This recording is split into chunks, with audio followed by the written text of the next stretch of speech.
May G-loan na ako. G-Gives, G-Credit, Bilis, Pay Later, Ready Credit, Maya Credit, Mabilis Cash, Maya Advance, TikTok Pay Later. Ano pa ba ang kulang? Gusto kong magkaroon pa ng Maya Personal Loan.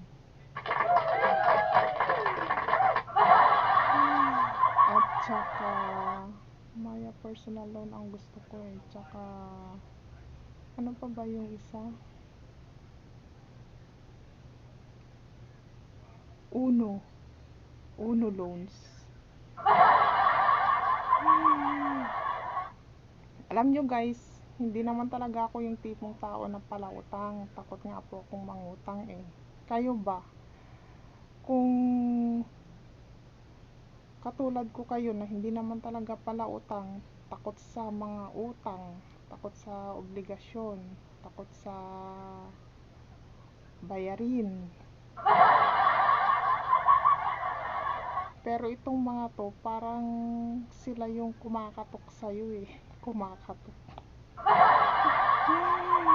Oh, promise guys, hindi ko sila in-expect, hindi ko sila hinangad, hindi ko sila pinangarap. Kusa lang silang dumating guys, promise. Walang kahirap-hirap. I-share ko sa inyo yan soon guys kung paano nangyari yon, ha?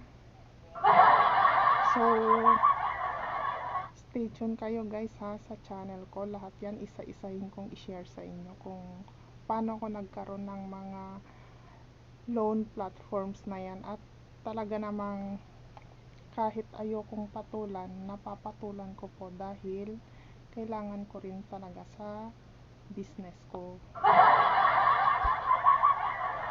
So, para sa inyo guys, alin sa mga loan platforms, yun sa mga simpleng tao lang guys sana katulad ko, hindi para sa mga rich na may mga gold, platinum, credit card.